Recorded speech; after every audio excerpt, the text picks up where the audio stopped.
اللہ نے جب پروفٹ آدم علیہ السلام کی باڈی کو بنا لیا اور پھر فرشتوں سے، اور وہاں ابلیس بھی تھا، اس سب سے کہا کہ سجدہ کرو اس کو، تو سب نے سجدہ کیا لیکن ابلیس نے نہ کیا۔ تو اللہ نے اس سے پوچھا تم نے سجدہ کیوں نہ کیا؟ تو اس نے جواب دیا انا خیر من، میں اس سے بہتر ہوں، میں آگ سے بنا ہوں، یہ مٹی سے بنا ہے۔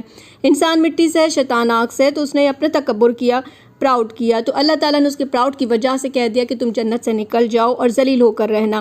پھر شیطان نے مہلت بھی مانگی کہ مجھے انظرنی الی یوم یبعثون، کہ قیامت تک کے لیے مجھے مہلت دی۔ اللہ نے کہا ٹھیک ہے جاؤ، تجھے مہلت بھی دے دی گئی۔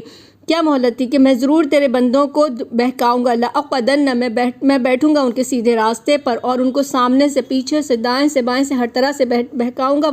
ولا تجد اکثرهم شاکرین، تم اپنے بندوں کو شکر گزار نہ پاؤ گے، بندے تھینکس نہیں کریں گے۔ تو اللہ نے کہا ٹھیک ہے جو تیری بات مانیں گے تو میں سب کو لأملأن جہنم، سب کو جہنم سے بھر دوں گا۔ جو شیطان کے راستے پہ چلیں گے، ناشکری کریں گے، سب کو جہنم سے اللہ بھر دیں گے۔